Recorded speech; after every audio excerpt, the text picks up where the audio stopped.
జై శ్రీమన్నారాయణ అందరికీ. ఓం నమో భగవతే వాసుదేవాయ. మనము గత వారము లక్ష్మీదేవి స్వరూపాలు చెప్పుకుంటూ అందులో అలిమేలు మంగమ్మ అవతారం వరకు ఆమె ఉద్భవించినంత వరకు మనం చెప్పుకున్నాము.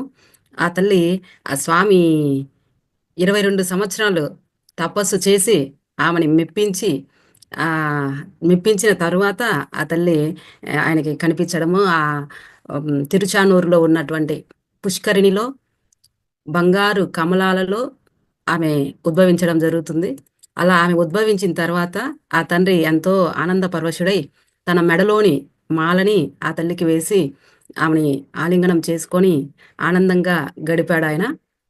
అలా ఆ తరువాత ఆ తల్లి ఆయనతో పాటు తిరుమలకి వెళ్లకుండా ఇక్కడే సుఖబ్రహ్మ అలాగే అనేక మంది ఏ, దేవతా పరివారం కూడా అమ్మ నువ్వు ఇక్కడే ఉండాలి, ఇక్కడే నువ్వు కొలువై ఉండాలి, ఇక్కడ ప్రజలని నువ్వు అనుగ్రహించి ఆశీర్వదించాలి అని అడగడంతో సుఖబ్రహ్మ అంటే మనం చెప్పుకుంటున్నటువంటి ఇప్పుడు భాగవతం ఎవరైతే మనకి చెప్పారో పరీక్షిత్ మహారాజుకి అతను వ్యాసుని యొక్క కుమారుడు, వాళ్ళందరూ అడగడంతో ఆ తల్లి అలిమేలు మంగమ్మ స్వతంత్ర వీరలక్ష్మిగా ఆ ఒక బిరుదుని తీసుకొని ఆ తల్లి తిరుచానూరులో అలిమేలు మంగమ్మగా అక్కడ కొలువై ఉందన్నమాట.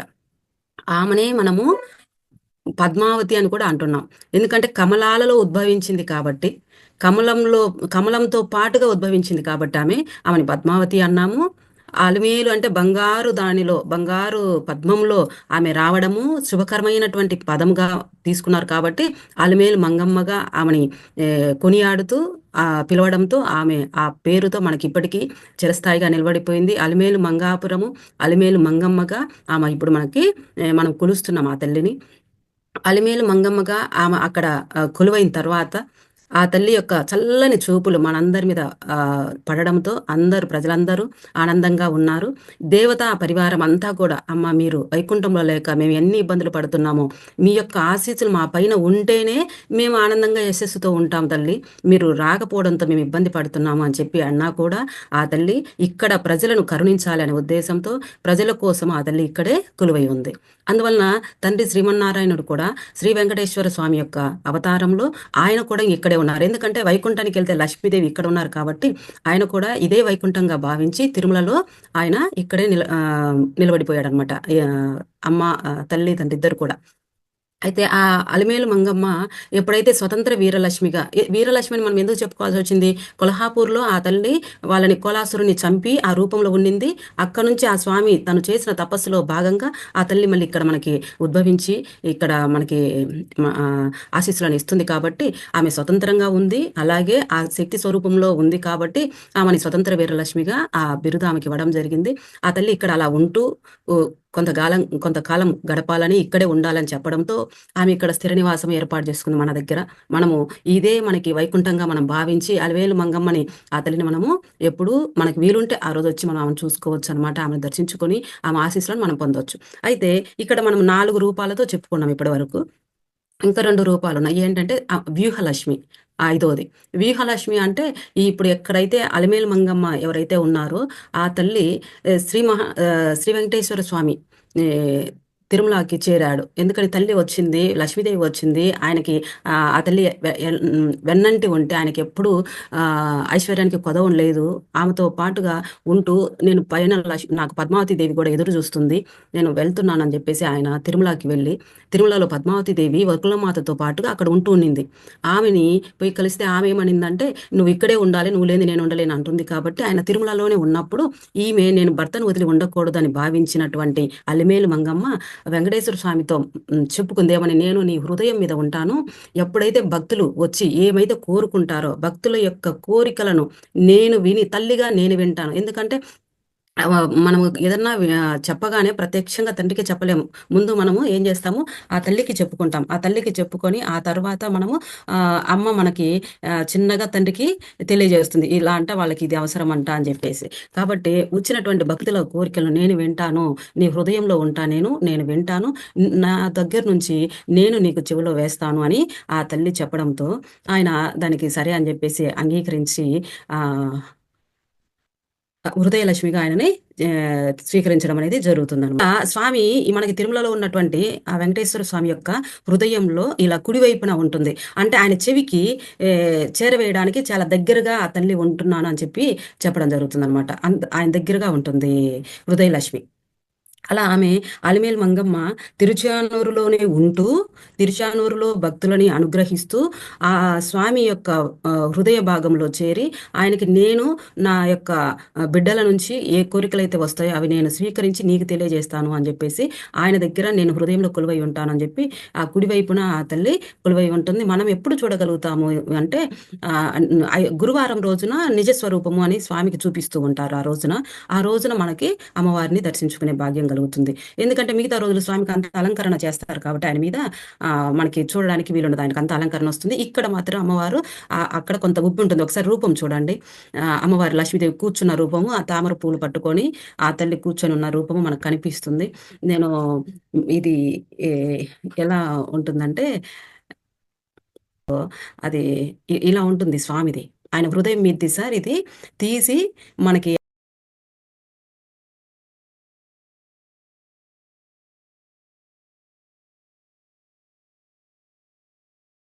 గంధంతో పెట్టునింటారు. ఆ పెట్టిన దానిని మళ్ళీ శుక్రవారం ఉదయము ఆయనకి మళ్ళీ అభిషేకం చేస్తారు కాబట్టి ఆ టైంకి అలాగే తీస్తారు. ఇప్పుడు ఇలాగే వస్తుందది. ఇలాగే అమ్మవారి రూపం ఏదైతే ఉందో అదే అచ్చుగా వస్తుంది. అచ్చు అలాగే ఇస్తారది. అది విడిగా తీస్తే మళ్ళీ వెంటనే పాడైపోయిద్దని ఇలా వాళ్ళు ఇలా పెట్టి ఇస్తారంట. ఒకవేళ మనం ఎవరమన్నా అడిగితే. దాన్ని ఏం చేస్తారంటే ఆ అచ్చు తీసిన తర్వాత ఆ గర్భగుడిలోనే పెడతారు. గర్భగుడిలో పెట్టి ఆ గర్భగుడిలో దీపాల వేడికి అది గట్టిపడుతుంది అన్నమాట. అప్పటిదాకా మెత్తగా ఉంటుంది గంధం. వేడి పడిన తర్వాత ఇదైన తర్వాత అప్పుడు తెలిసిన వాళ్ళ దాంట్లో ఇస్తారు. నేను 3 సార్లు పట్టుకొచ్చాను. నా దగ్గర మా ఇంట్లో ఉన్నాయి. రెండు అమ్మవారిది కుడి ఎడమది అమ్మవారి రెండు. ఆయన వేణు శాస్త్రి అన్నారు కదా, వేణు దీక్షితుడు, ఆయన దగ్గర తీసుకొచ్చాను. ఇది అమ్మవారి యొక్క హృదయలక్ష్మి. మీకు హృదయలక్ష్మి రూపము చెప్తున్నాను. స్వామి యొక్క హృదయంలో కొలువై ఉంటుంది ఈ తల్లి. ఈ తల్లిని మనం వ్యూహలక్ష్మి అంటాము. ఈమెని మొన్న ఇంతకుముందు ఒకసారి నేను వీడియో పెట్టినాను. ఆమె రోజుకి 21 సార్లు ఆ వ్యూహలక్ష్మి మంత్రాన్ని మనం జపించినట్టయితే ఆమె అనుగ్రహాన్ని పొందుతాము అని చెప్పేసి చెప్పడం జరిగిందనమాట. ఇంకొకటి మీకు గత వారంలో చెప్పున్నాను. ఆయన శ్రీవత్స అంటారు. శ్రీవత్స అంటే ఇలా త్రిభుజాకారంలో ఉంటుంది. ఇక్కడ ఒకసారి గమనించండి. శ్రీవత్స అనేది ఆయనకి అది త్రిభుజాకారంలో ఉంటుంది. ఇక్కడే మనకి ఈ హృదయలక్ష్మి కూడా ఇక్కడే ఇదిగోండి, హృదయలక్ష్మి ఇక్కడే కొలువై ఉంటుంది.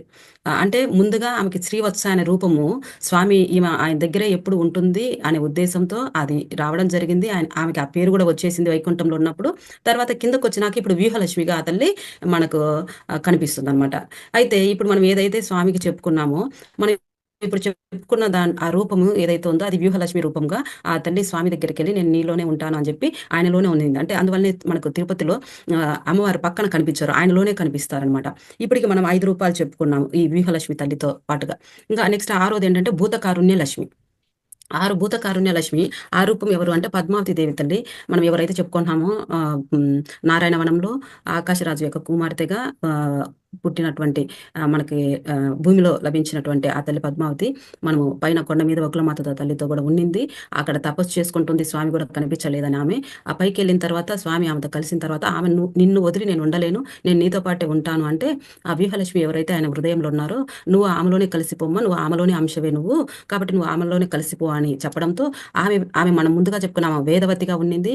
ఆ తర్వాత ఇప్పుడు పద్మావతిగా మళ్ళీ రావడంతో ఆమెలో ఉన్నటువంటి ఆ దయ ఏదైతే ఉందో, అమ్మ సీతమ్మని కాపాడాలని అభిలషించినటువంటి ఆ తల్లి ఆ దయతో ఉంది అనే ఆలోచనతో ఆ విధంగా భూత కారుణ్య లక్ష్మిగా ఆమె ఆయనలో కొలువైపోయింది. అలాగే ఈ విధంగా వ్యూహలక్ష్మి, ఇందులోనే భూతకారుణ్య లక్ష్మి ఇద్దరు కలిసినటువంటి లక్ష్మి. అంటే మనకు మామూలుగా లక్ష్మి అంశ ఒకటే, ఆ తల్లి అంశగా మనకు వేదవతి రావడంతో ఈ ఇద్దరు విడిగా ఉండడము, ఈ జన్మకి నేను వివాహం చేసుకుంటానని వెంకటేశ్వర స్వామి చెప్పడంతో ఆ రోజున శ్రీరామచంద్రమూర్తి నేను చేసుకోలేనమ్మా, నేను ఏకపత్నితో ఉంటానని చెప్పి ఒప్పుకున్నానని చెప్పడము, ఈ జన్మకి ఇక్కడ ఈ అవతారంలో జన్మ అన్నాను, ఈ అవతారంలో ఆయన పద్మావతి దేవి తల్లిని వివాహం ఆడడం అనేది పరిణయం చేసుకోవడం అనేది జరిగింది. ఆ విధంగా ఆ పద్మావతి దేవి పాటు లక్ష్మీదేవి తల్లి అలిమేలు మంగమ్మ కూడా కలిసి ఈ రూపంలో ఆయన హృదయంలో ఉన్నారు. అందుకని మనకి వెంకటేశ్వర స్వామి ఆలయంలో స్వామి దగ్గర పరివారం ఎవరు కనిపించకపోవడానికి కారణం ఏంటంటే, ఆయనకు ఉన్నటువంటి ఇద్దరు దేవేరులు కూడా ఆయన హృదయంలోనే కొలువై ఉన్నారు కాబట్టి, ఆయనకు ప్రత్యేకంగా అంటూ ఇంకా అక్కడ కనిపించట్లేదనమాట. ఎందుకు నేను ఇలా చెప్పాల్సొచ్చిందంటే, మాకు హిస్టరీలోకి తీసుకున్నట్టయితే ఏం చెప్తామంటే, బౌద్ధ మతస్థులు ఈయనని బుద్ధుడి యొక్క రూపంగా ఆహ్, చెప్తున్నారు. అక్కడ బుద్ధుడు ఉన్నాడు. ఈ ఎప్పుడైతే వైష్ణవ సాంప్రదాయం వచ్చిందో, అప్పుడు బుద్ధుడి యొక్క రూపాన్ని తీసి ఆహ్, స్వామిగా మార్చారు, విష్ణుమూర్తిగా మార్చారని చెప్తున్నారు. ఎందుకనంటే ఆయన పక్కన ఎవరు దేవేరులు కనిపించలేదు. పరివారం ఎవరు లేరు, దేవతా పరివారము. కాబట్టి ఈయన బుద్ధుడి దగ్గర సింగిల్‌గానే ఉంటాడు. బుద్ధుడు ఎప్పుడు కూడా ఒంటరిగానే ఉంటాడు అని చెప్పేసి చెప్పడం జరుగుతుంది. ఆ విధంగా లేకపోవడానికి మనకు చెప్పేదేంటంటే, ఆయన హృదయంలోనే ఆ ఇద్దరు తల్లులు హృదయంలోనే మేము ఉంటామని చెప్పడంతో, ఆయనకింక పక్కన ఎవరు విడిగా లేరనమాట. అందరితో పాటు కలిసున్నారు. ఇద్దరు తల్లులతో పాటు ఆయన కలిసి అక్కడ మనకు ఉండి మనల్ని అనుగ్రహిస్తూ ఉన్నారనమాట. ఈ విధంగా లక్ష్మీదేవి యొక్క రూపాలు మనము చెప్పుకున్నాము. ఇందులో వాళ్ళ రూపాలన్నీ అయిపోయిన తర్వాత ఆ తల్లి అలిమేలు మంగమ్మ తిరుచానూరులో ఈ విధంగా ఆ తల్లి కొలువై ఉంది. మనల్ని అనుగ్రహిస్తుంది. అభయహస్తము, వరద హస్తంతో, కమలాలతో కనిపిస్తుంది ఆ తల్లి. ఆ తల్లి అనుగ్రహం ఉండడం వల్లే మనం ఈరోజు ఏమైనా ఉదయం నుంచి రాత్రి వరకు ఉదయం లెయ్యగానే మంచినీళ్ళు తాగుతున్నామే, ఆ మంచినీళ్ళు కూడా కొనుక్కొనే తాగుతున్నాం ప్రస్తుత కాలంలో. అప్పటి నుండి నైట్ వరకు ప్రతి అంశలో ఆ తల్లి అనుగ్రహం లేకపోతే మనకు రోజంతా జరగట్లేదు. అంత అనుగ్రహిస్తుంది ఆ తల్లి. అలిమేలు మంగమ్మ తల్లికి ఒక్కసారిగా మనల్ని అందరిని అనుగ్రహించాలని నేను ఆ తల్లిని కోరుకుంటున్నాను. ఆ తల్లి యొక్క ఆశీస్సులు మనందరిపైన ఎల్లప్పుడూ ఉండాలి. ఆ తల్లి ఆ స్వామితో పాటుగా కలిసి ఉండి, ఇద్దరు చూడండి ఎంత సంతోషంగా ఉందో, ఎంత ఆనందంగా ఉందో ఇద్దరిని అలా చూస్తూ ఉంటే, ఆ ఇద్దరితో స్వామితో పాటు కలిసి ఉండి ఆ తల్లి ఎల్లప్పుడూ మనల్ని అనుగ్రహిస్తూ ఉంది. అయితే మనం ఇప్పుడు స్వామి హృదయంలో చూసాం ఇందాక. ఇద్దరుగా ఇద్దరు అనుగ్రహిస్తూ ఉన్నారు. ఆ తల్లి ఎవరెవరి దగ్గర ఉంటుంది అనేది కనిపిస్తుందా సార్? అయితే ఇందులో నేను దేవి భాగవతంలో కొంత చూసాను. ఎందుకంటే దేవి భాగవతం అంతా కూడా అమ్మవారి యొక్క రూపం గురించి, అమ్మవారి యొక్క లీలలు, ఆ తల్లి యొక్క శక్తి స్వరూపము ఏ విధమైనటువంటిది చేసింది అనే అంశాలన్నీ మనకి దేవి భాగవతంలో కనిపిస్తున్నాయి. అందువల్ల దేవి భాగవతాన్ని మళ్ళీ కొద్దిగా చదవడం జరిగింది. అందులో ఆ తల్లి గురించి మహావిష్ణువు ప్రశంసిస్తాడనమాట. ఆయన ఏమేమి ప్రశంసిస్తాడు, ఆ తల్లి ఎలా ఉంటుందని చెప్తున్నాడు అనేది ఒక్కసారి ఆ తండ్రి యొక్క మాటల్లో చెప్తాను. పేజ్ నంబర్ నేను ఓపెన్ చేస్తాను బుక్‌ని. ఒకసారి మీరు కూడా చూడండి. శ్రీ మహావిష్ణువు ఆమె గురించి హ్మ్, చెప్పడం జరుగుతుంది. సార్ ఒకసారి చూపిస్తాను సార్. కొంత టైం చూపించారా?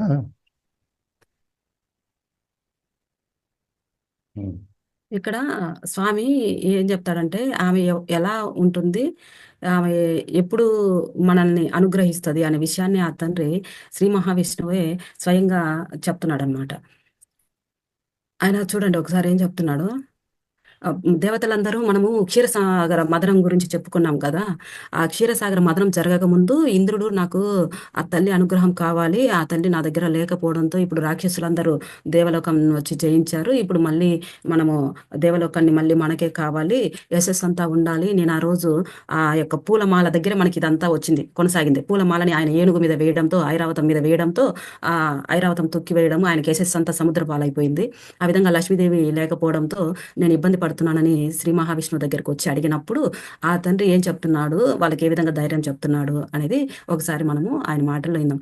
అసంఖ్యాక విశ్వాలు, ఆ విశ్వాలలో ఉన్న జనాలు నాకు ఆధీనులైనట్లే నేను నా భక్తులకు పరాధీనుడిని, అస్వతంత్రుడిని. నా భక్తుడు ఎవరి మీదనైనా అలిగితే నేను ఇంకా వారి గృహాల్లో ఉండను. అంటే నా లక్ష్మితో సహా వచ్చేస్తాను. అంటే ఎవరమైనా కానీ ఇంకొకరి మీద ఆయన భక్తుడు ఎవరైతే ఉన్నారో ఆ భక్తుడిని మనం ఏమైనా అన్నట్లయినా, వాళ్ళని ఏదైనా మనం ఇబ్బంది పెట్టినప్పుడు ఆయన భక్తుడు ఎవరైతే బాధతో ఉంటారో ఆ సమయంలో లక్ష్మితో పాటుగా ఆయన బయటికొచ్చేస్తానని చెప్తున్నాడు. ఎందుకంటే ఆ తల్లి మనం ఫస్టే చెప్పుకున్నాం. క్షీర సముద్ర రాజతనయాం శ్రీరంగ ధామేశ్వరం దాసీభూత సంస్థ దేవనితాం లోకైక దీపాంకురం శ్రీమన్మంద కటాక్ష లబ్ధ విభవత్ బ్రహ్మేంద్ర గంగాధరం త్వాం త్రైలోక్య కుటుంబీనాం సరసిదాం వందే ముకుందాం ప్రియం, వందే ముకుందాం ప్రియం, వందే ముకుందాం ప్రియం. ఆ తల్లి ఎప్పుడు కూడా నేను ఆయనతో పాటే ఉంటానని చెప్తుంటది. కాబట్టి ఆయన ఎప్పుడైతే ఆ గృహాల్లో ఉండరో ఆయన ఎప్పుడైతే బయటకు వచ్చేస్తాడో నాతో పాటు లక్ష్మీదేవి కూడా బయటకు వస్తుంది అని చెప్తున్నాడు. అంతేకాకుండా ఇంకేమేమి చెప్తున్నాడు, ఇంకెక్కడెక్కడ ఉండారో చెప్తున్నా, నా భక్తులు నిందించినా నన్ను నిందించినా రమాదేవికి భరించడానికి కోపం వస్తుంది అని చెప్తున్నారు. అంటే రమాదేవి అంటే ఇక్కడ లక్ష్మీదేవి. మనం సత్యనారాయణ స్వామి వ్రతం చేసుకుంటాం కదా, అప్పుడు మనకి అన్నవరంలో చెప్పేది రమా సహిత శ్రీ సత్యనారాయణ స్వామి అని చెప్తారు. అందువలన మనకి ఆమెని మనం రమాదేవిగా కూడా చెప్పుకుంటున్నాం. అందుకని రమాదేవికి భరించడానికి కోపం వస్తుంది, తనకే పరాభవంగా భావించి ఆమె అక్కడి నుంచి బయటకు వచ్చేస్తుంది అని చెప్తున్నాడు. అలాగే అంటే ఈ స్వామి యొక్క జన్మదినం రోజున మనం ఉపవాసం ఉండకపోతే ఆ తల్లికి బాధేస్తుంది అంటున్నాడు. ఆయన దివ్య నామాలను ఎవరైతే అమ్ముకుంటున్నారో, ఆ నామాలను అమ్ముకునేవాడు, కన్యా విక్రయం చేసేవాడు, అతిథిని సత్కరించని వాడు లక్ష్మీదేవి ఆగ్రహానికి గురి అవుతారు అంటున్నారు అనమాట. అంటే ఆయన నామాలు ఇప్పుడు అది బుక్కుల రూపంలో అమ్మడం అయితేనేమి, లేకపోతే ఇంకా రకరకాలుగా జరుగుతున్నాయి. సరే, ఇప్పుడైతే మనం అయితే అది ఏ విధంగా జరిగినా ఆయన నామం మనం వింటున్నామని అనుకుంటున్నాము, కానీ ఆ నామం అమ్మినా కూడా ఆయన బాధపడతానని చెప్తున్నారు. అలాగే అతిథిని సత్కరించని వాడు, మనం ఇంటికి ఎవరైనా వస్తారు, వచ్చినటువంటి అతిథి ఎవరైనా కూడా ఆయన శ్రీ మహావిష్ణువు రూపంలో భావించి మనము సత్కరించాలి. అదే మహిళ వచ్చింది అనుకోండి, లక్ష్మీదేవి రూపంగా మనల్ని అనుగ్రహించడానికి వచ్చిందనే మనం అనుకొని మనము సత్కరించాలన్నమాట. ఇక్కడ నేను ఒక విషయం చెప్తాను. ఈ అతిథి దగ్గర వచ్చేసరికి నేను చిన్నప్పుడు మా ఊర్లో చూసిన విషయం చెప్తాను. వాళ్ళ ఇంట్లో తల్లి కూతుళ్ళు వాళ్ళు ఉంటారు. నేను ఎప్పుడు చూసింది చాలా సార్లు. తల్లికేమో ఆ ఏరియాలో ఎవరైనా వచ్చి అలా వెళ్తూ వచ్చి, అమ్మ ఆకలి అవుతుంది, నాకు ఏమైనా కొంత ఉంటే పెట్టండి అమ్మా అని అడిగితే, ఆమె అడిగిందే తడువుగా తనకు ఏమున్నా కూడా అది తీసుకెళ్ళి పెట్టాలని చూస్తుంది. నేను చాలా సార్లు చూశాను వాళ్ళని.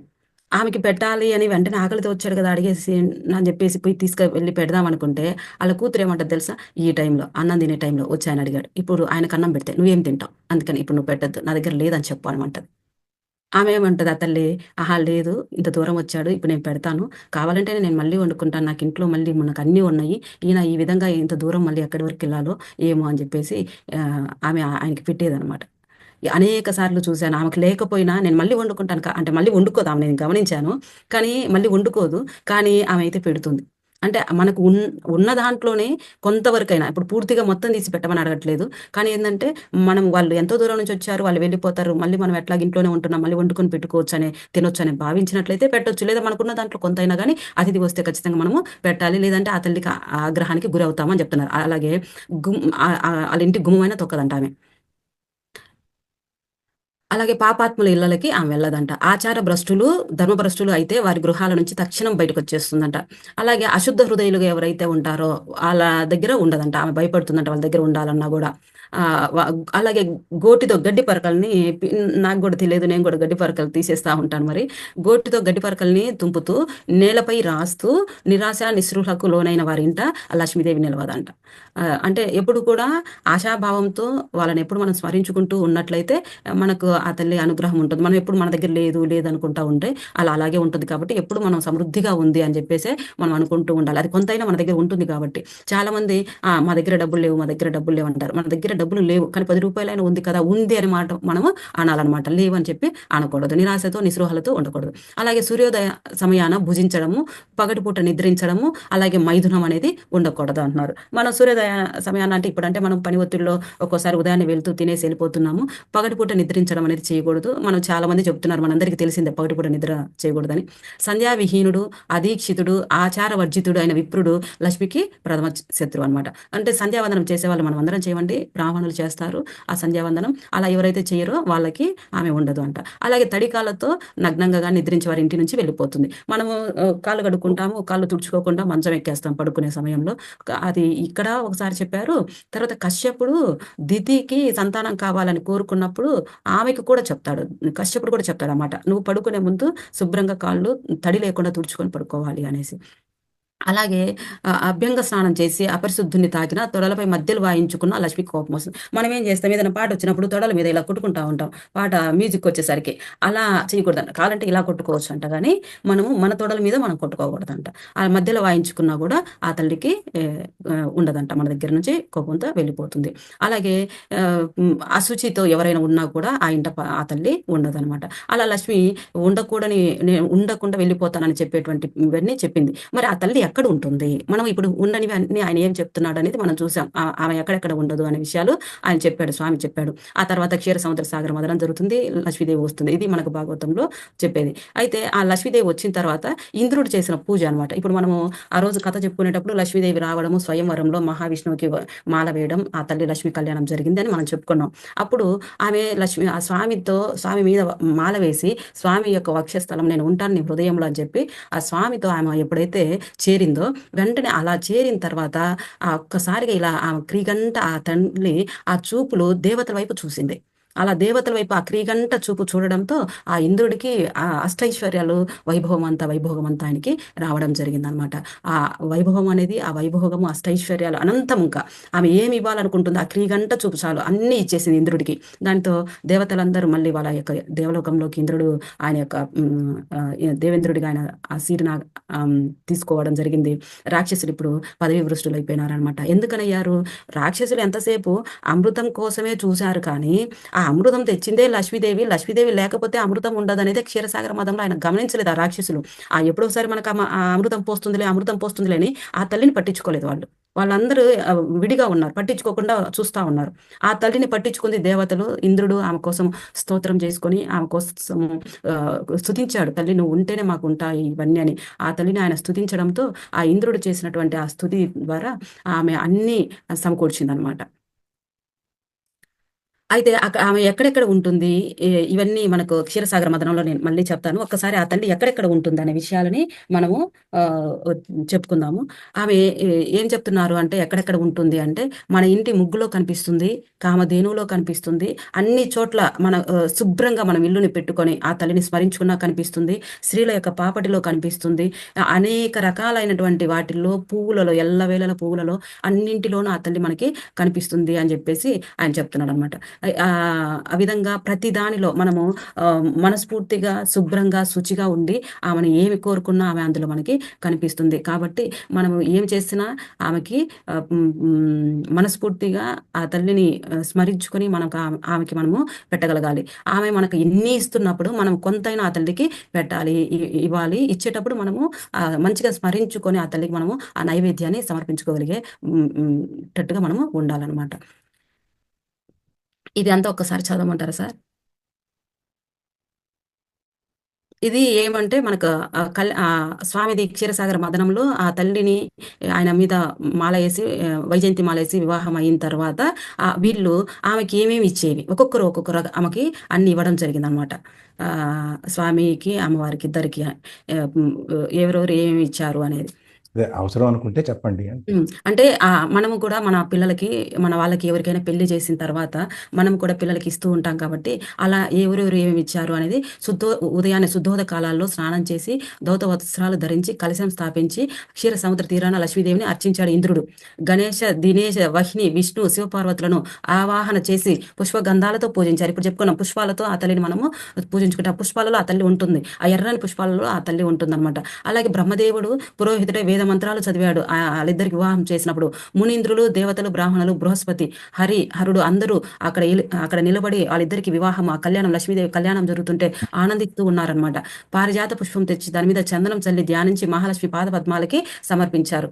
అలా ఆ తర్వాత 1000 రేకుల తామర పువ్వు దుద్దు మీద కూర్చుని ఆ తల్లిని కోటి శరత్ పూర్ణిమల నాటి చంద్రబింబాల కాంతిని అపహరించే పరాదేవతను వాళ్ళు ధ్యానిస్తున్నాను అని ఇంద్రుడు చెప్తున్నాడు ఆ తల్లికి. తేజస్సుతో ప్రజ్వరిల్లుతూ చూపులను హాయి గలుపుతూ ఉన్నటువంటి బంగారు రంగులో రూపం ధరించి ఉన్న లక్ష్మీదేవి తల్లి, నేను నిన్ను ఉపాసిస్తున్నాను. పీతాంబరం అంటే ఎల్లో కలర్, పసుపు చీరను ధరించింది ఆ తల్లి. పీతాంబరం ధరించి రత్నభూషణాలు అలంకరించుకొని చిరునవ్వులు చిందిస్తూ ప్రసన్న వదనంతో ప్రత్యక్షమైన సుస్థిర యవనవతివి శ్రీహరి సతిని అయిన నిన్ను నేను స్తుతిస్తున్నాను తల్లి. శుభంకరి అయిన సర్వసంపదనిచ్చే మహాలక్ష్మి, నిన్ను నేను సేవిస్తున్నాను తల్లి అని ఇలా ఆయన అనేక రకాలుగా ఆమె గురించి చెప్పడం జరిగిందనమాట. ఆ తల్లిని స్తుతిస్తున్నాడు. విలువైన పట్టు చీరలు పెట్టి రత్నాభరణాలు ఇచ్చి పరిమళభరితమైన ధూపాన్ని మనం అది ఒకటి మర్చిపోయానండి, ధూపం ఇంట్లో వేయాలంట ప్రతిరోజు. అలాగే గంట మోగుతూ ఉండాలంట. మన దేవుడి దగ్గర దీపారాధన చేసినప్పుడు ఆ గంట మోగితే ఎక్కడెక్కడ ఉన్నటువంటి దేవతలందరికీ ఒక్కసారిగా వీళ్ళింట్లో ఇది జరుగుతుంది, ఆ భక్తుడు నన్ను పిలుస్తున్నాడు, నన్ను ధ్యానిస్తున్నాడు అని తెలుస్తుందంట. ఆ ధూపం ఎప్పుడు వేయాలి, దీపము, మనం కర్పూరం ఏదైనా కానీ మన దగ్గర ఉన్నటువంటి ఏమి ఇవ్వలేకపోతే నీళ్ళదైనా అక్కడ పెట్టి ఆ స్వామిని, ఆ తల్లిని స్మరించుకోమని తెలియజేస్తున్నారు అనమాట. దీపాన్ని చూపించి ఘుమఘుమలాడే చందనాన్ని చల్లి షడ్రసోపేతమైన అత్యంత రుచికరము నైవేద్యాన్ని సమర్పించాడు. ఆ ఇంద్రుడు ఆమెకి ఆ తల్లికి సమర్పించాడు. అన్నము, పాయసము, స్వస్తికము, పక్వ ఫలాలు, కామధేనువును ఇచ్చిన పాలు, పెరుగు, వెన్న, నెయ్యి, చెరుకు, బెల్లము, గోధుమ రవ్వతో బెల్లము, పాలు, నెయ్యి కలిపి వండిన అన్నాన్ని, ఆ ప్రసాదాన్ని ఆయన ఆ తల్లికి నివేదన చేశాడు. మనం ఇవన్నీ మనం ప్రతిరోజు పండగ సమయంలో మనము శుక్రవారాలు, శనివారాలలో మనం చేస్తూనే ఉన్నాము. ఆ చేసేటప్పుడు మనము ఆ తల్లిని స్మరించుకొని, ఆ తల్లి మనకు అన్ని అనుగ్రహిస్తుంది అనుకునే మనం ఖచ్చితంగా చేద్దాము. ఆ తల్లి అనుగ్రహాన్ని మనం అందరము పొందుదామనమాట. ఒక్కసారి సార్ నేను మొన్న పెట్టాను కదా వీడియో. ఇది మనకి ఇంతవరకు మనకొచ్చేసరికి లక్ష్మీదేవి, ఆ క్షీరసాగర మదనము, ఇంకా ఆయన ఎక్కడెక్కడ ఉందో ఇక్కడ మళ్ళీ ఇంకొకసారి కనిపిస్తుంది చూడండి. వైకుంఠంలో ఆ తల్లికి చెప్తున్నాడు, ప్రతి ఇంటా గృహలక్ష్మిగా ఉంటావు నువ్వు, ప్రతి ఇంటా కమలము నువ్వే, కమలాలయం నీవే, హవిర్దాన సమయంలో నువ్వు స్వాహాదేవివి, కన్యాదానంలో స్వధాదేవివి, నువ్వు విష్ణు రూపవు, సర్వధార వసుంధరవు, శుద్ధ సత్వ స్వరూపుడవు, నారాయణ పరాయణవు. ఇక్కడ మనం ఏం చెప్తామంటే, మళ్ళీ చెప్తాను అయిపోయినప్పుడు, క్రోధ హింస వివర్జితం అంటే ఆమె దగ్గర క్రోధం అవేమి ఉండవంట. ఇంటికి రాజ్యలక్ష్మి ఆమె, వరదవు అంటే మనకి ఎప్పుడు వరాలను ఇస్తుంది, శారదవు, పరమార్థ ప్రదవు, ఆరిదాస్య ప్రధాయినివి, పరాదేవతవు, నువ్వు లేకపోతే జగత్తు నిస్సారము, భస్మప్రాయం అయిపోతుంది అని ఆ విష్ణుమూర్తి ఆ తల్లి గురించి మనకి వర్ణిస్తున్నాడు అనమాట. ఆమె ఇంకెక్కడ ఉంటానని చెప్పింది అంటే, శివుని యొక్క శివలింగాన్ని ఎవరైతే అర్చన చేస్తారో, శివుని ఎవరైతే స్మరిస్తూ ఉంటారో అక్కడ కూడా ఉంటాను అని చెప్పింది. అంటే వాళ్ళు అన్నా చెల్లెలుగా మనకి ఇందులో కనిపిస్తుంది. ఆ శివుని గురించి ఎవరైతే స్మరిస్తారో ఆయన దగ్గర అక్కడ కూడా తను ఉంటానని చెప్తుంది అనమాట. సో ఈ విధంగా మనకు ఆ తల్లి ఎక్కడెక్కడ ఉంటుంది అనేది మనకి అర్థమవుతుంది. ఆ క్షీరసాగర మదనం వలన ఇప్పుడు అమృతము ఆ తల్లి అందరికీ చూపించాలి. అంటే క్షీరసాగర మదనంలో లక్ష్మీదేవి వచ్చినంత వరకే మనం చెప్పుకున్నాము. ఇప్పుడు ఆ తర్వాత ధన్వంతరి అమృతాన్ని తీసుకొని రావాలిక. ధన్వంతరి అమృతాన్ని తీసుకొని వస్తే ఆ అమృతాన్ని ఇవ్వడం కోసం మళ్ళీ విష్ణుమూర్తి జగన్మోహిని అవతారంలో మనకు కనిపించాలి. ఆ తర్వాత వామన చక్రవర్తి, మనకు బలి చక్రవర్తి విషయం, వామన అవతారంలో మళ్ళీ మనకి మహావిష్ణువు ఆవిర్భవించడం, అవన్నీ మనకి నెక్స్ట్ వారంలో మనము చెప్పుకోబోతున్నాం. సర్వమంగళ మాంగళ్యే శివే సర్వార్థ సాధకే శరణ్యే త్రయంబకే దేవి నారాయణి నమోస్తుతే. ఓం నమో నారాయణి నమోస్తుతే. ఓం నమో నారాయణి నమోస్తుతే.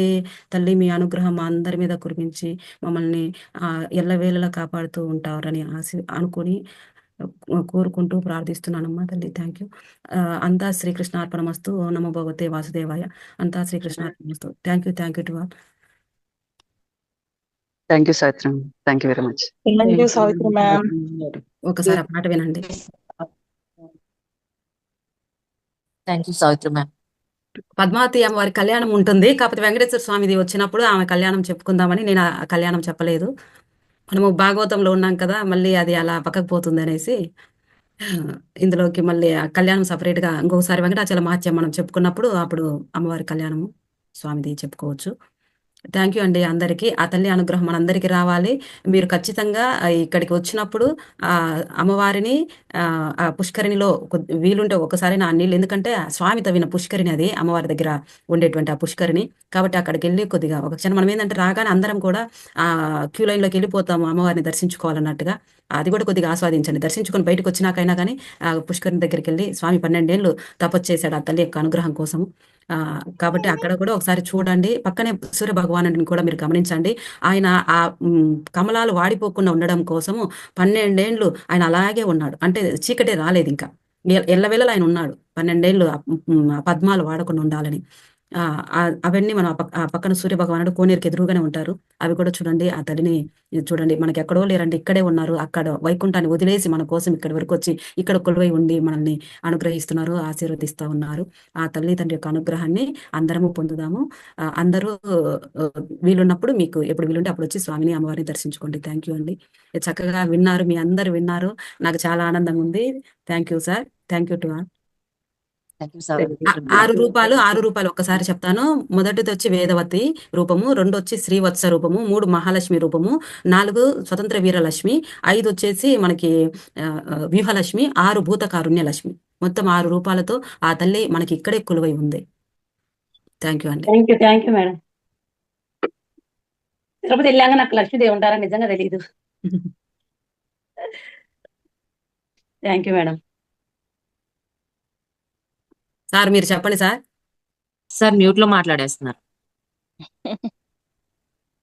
థ్యాంక్ యూ సావిత్రి గారు, థ్యాంక్ యూ వెరీ మచ్. ఎక్కడెక్కడి నుంచో ఎక్కడెక్కడికో తీసుకెళ్ళిపోయారు. మనం ఎక్కడ భాగవతంలో నుంచి, ఎక్కడ క్షీరసాగరంలో నుంచి, ఎక్కడ లక్ష్మీదేవి కళ్యాణం, అలవేలు మంగం, ఎక్కడ వెళ్తున్నాం. ఆ స్వామి తీసుకెళ్తున్నారు. కానీ సావిత్రి గారి రూపంలో మనల్ని ఇక్కడే ఉంచి మన మనసులను అక్కడికి తీసుకెళ్తాం. నిన్న లలిత అమ్మవారిని చూసాం, ఇవాళ అలవేలు మంగం చూసాం. స్వామి పుష్కరిణి. బాగుంది. చాలా సంతోషంగా ఉంది సార్. Thank you sir. మాతో పాటు మా పిల్లలు కూడా పార్టిసిపేట్ చేశారు. సిద్ధారెడ్డి గారి స్కూల్లో పిల్లలు కూడా విన్నారు. అవునా? గుడ్ అవును sir. Good good good. Sir ఆ గాడ్స్ వెళ్తూ చెప్తున్నాం కదా, మా పాప అయితే మనతో విడిగా కూడా ఆటలాడుకుంటా అందులో వచ్చినవన్నీ ఆమె రిపీట్ చేస్తుంది, ఆటలాగా పాటలాగా ఆడుకుంటా. దేవుడు నాతోనే ఉన్నాడు, నేను దేవుడితోనే ఉన్నాను, ఇది చెప్పుకుంటా ఆడుకుంటుంది. Very good. అవును. అందుకే మనం ఏది చేస్తే మనం చేసి వాళ్ళు చేస్తారు. అవును.